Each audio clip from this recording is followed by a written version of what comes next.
Saya mau lihat dulu, Pak.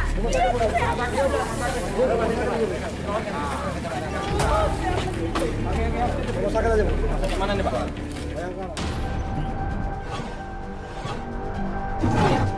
Fokus kasus kembali berjumpa Anda dengan sejumlah informasi di dalam seputar kasus-kasus yang terjadi di masyarakat.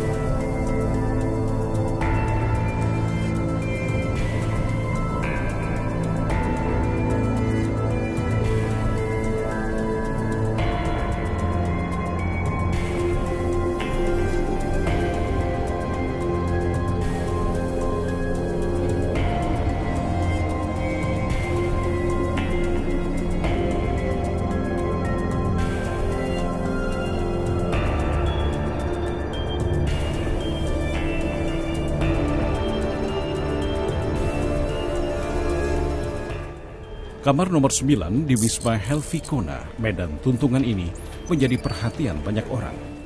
Seorang wanita ditemukan tewas di dalam kamar mandinya.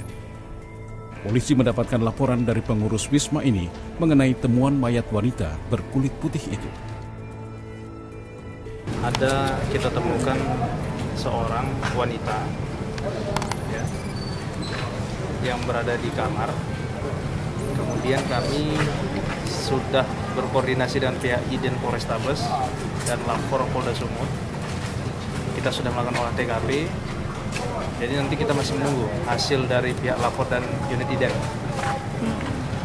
Dan termasuk hasil dari Rumah Sakit Bayangkara. Karena terhadap korban lagi saat ini akan diotopsi. Penemuan mayat itu berawal ketika pekerja Wisma akan memberitahukan bahwa waktu sewa kamar sudah habis. Namun setelah diketuk-ketuk, tidak ada jawaban dari dalam kamar. Sementara terdengar gemericik air mengalir di kamar mandi. Karena curiga, pintu kamar dibuka dengan kunci duplikat. Saat itu, kamar terlihat lengang. Namun ketika kamar mandi diperiksa, ditemukan sosok wanita tanpa mengenakan celana. Kepalanya tenggelam di dalam ember yang penuh berisi air. Polisi curiga lelaki yang datang bersama wanita itu terlibat dalam pembunuhan ini. Yang saya tahu ini menurut pemberitaan Romboy, katanya ada mayat buah di kamar mandi. Iya, ayo kita tengok. Cuman nggak langsung ditengok, panggil Kepling dulu lah kan. Kepling baru ada pengawas, baru setelah itu dipanggil si Kepling lah. Lurah dan polisi. Dari penelusuran dokumen kependudukan diketahui wanita itu bernama Almi Tania alias Anita Aska, warga Jalan Bunga Asoka, Gang Amal, Kecamatan Sungkal, Medan. Sementara hasil pemeriksaan di kamar dan sekitar Wisma ini didapatkan sejumlah petunjuk penting. Ya, memeriksa lah, periksa, baru setelah itu mereka lah yang mengerjakan semua tugasnya. Kami kan cuma nonton aja gitu, karena kan kami kan nggak tahu apa yang kami lakukan. Hanya polisi aja lah yang tahu. Di situ kita menemukan berbagai macam barang bukti dari pakaian korban. Kemudian kita juga menemukan beberapa sidik jari, kemudian sepeda motor korban, kemudian bercak darah dan lain-lain.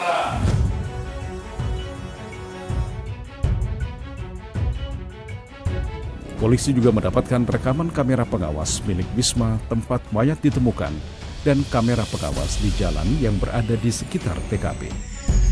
Setelah menganalisa hasil temuan itu, polisi mendapatkan titik terang untuk mengungkap kasus pembunuhan wanita itu. Petunjuk-petunjuk itu kita kumpulkan, kita simpulkan pelakunya adalah saudara Suyadi, ulangi saudara Henry alias Henry Gondrong, dan kita cari tahu keberadaannya. Alhamdulillah pada Sabtu dini hari kita berhasil menangkap si pelaku. Dalam pemeriksaan, lelaki berinisial HN alias Hendri Gondrong mengaku tidak tahu korban secara pribadi. Kepada penyidik yang memeriksanya, tersangka menjelaskan hari itu ia berkencan dengan korban atas dasar suka sama suka. Namun usai berhubungan intim, wanita itu meminta sejumlah uang untuk membayar kredit sepeda motor korban.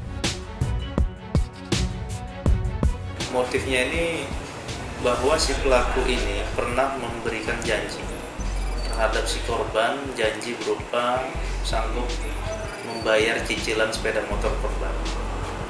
Namun faktanya pada saat ditagih janji itu, si pelaku tidak bisa memenuhi janjinya, sehingga si korban emosi menampar pelaku, sehingga terjadilah keributan antar kedua pihak yang mengakibatkan peristiwa pembunuhan yang terjadi.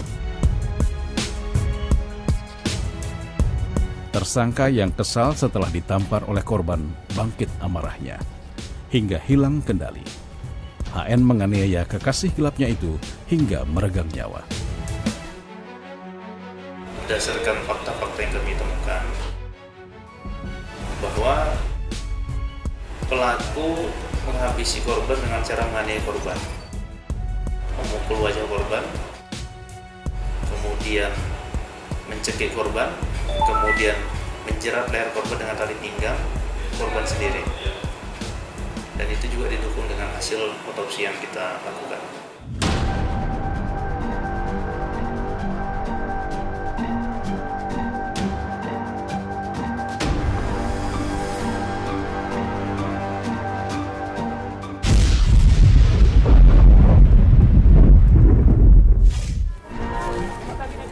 Saya mau lihat dulu, Pak.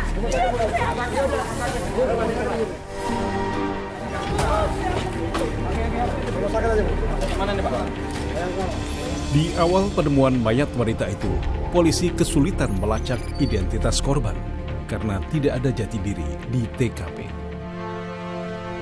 Pihak kepolisian datang ke rumah mereka mencari alamat korban dengan berdasarkan surat servis kereta milik mereka, milik korban. Tapi karena namanya nama asli banyak nggak tahu gitu, jadi udah pakai tim saya cari gitu.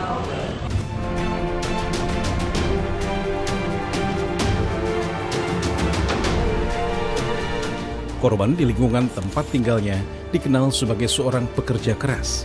Begitu pula suaminya. Dia usahanya bekerja di pabrik tempe di sebelah rumahnya, sore kerja di bubur, jualan buburnya di Setiabudi. Itu setahu saya.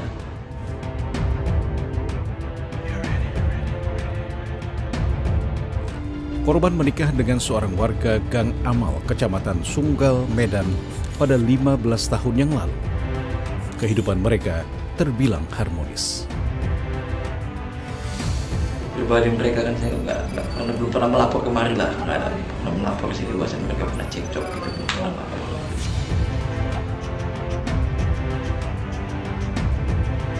Korban juga dikenal sebagai orang yang ramah, namun cenderung tertutup.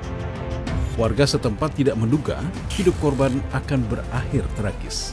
Karena nggak yakin seperti ini, kejadian seperti ini kurang yakin karena ini nggak ada kondisi diam pendiam deh.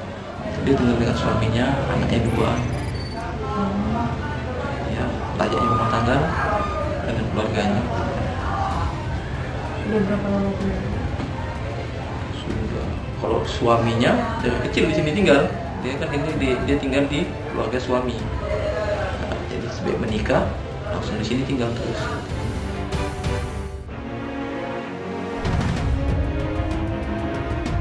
Warga di sekitar rumah korban tidak menduga kematian wanita itu berkait dengan hubungan gelapnya dengan seorang lelaki lain.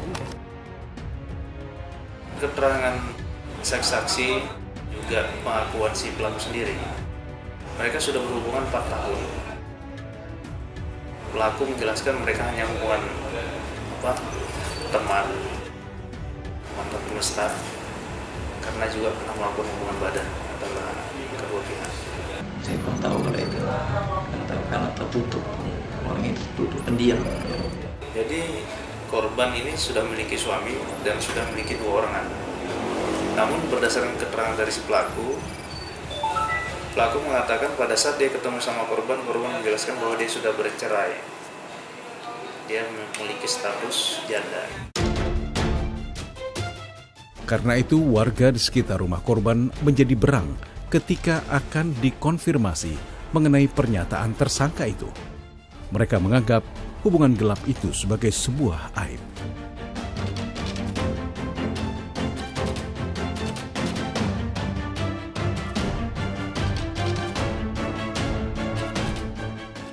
Dalam pemeriksaan polisi, tersangka menandaskan dirinya tidak berencana untuk membunuh kekasihnya itu.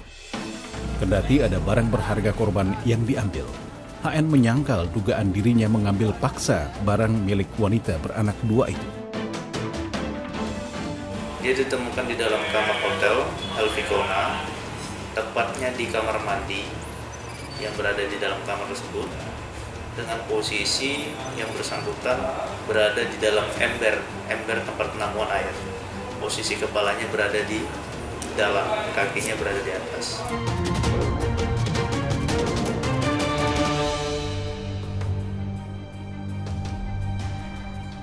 Berdasarkan fakta-fakta yang kami temukan, bahwa pelaku menghabisi korban dengan cara menganiaya korban, memukul wajah korban, kemudian mencekik korban, kemudian menjerat leher korban dengan tali pinggang, dan itu juga didukung dengan hasil otopsi yang kita lakukan.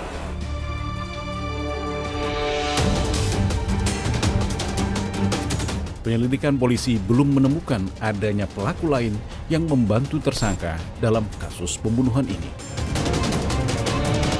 Terhadap si tersangka, untuk saat ini kita kenakan pasal 338 KUH pidana, ancaman 15 tahun, dan 365 yang mengakibatkan korban meninggal dunia dengan ancaman 15 tahun.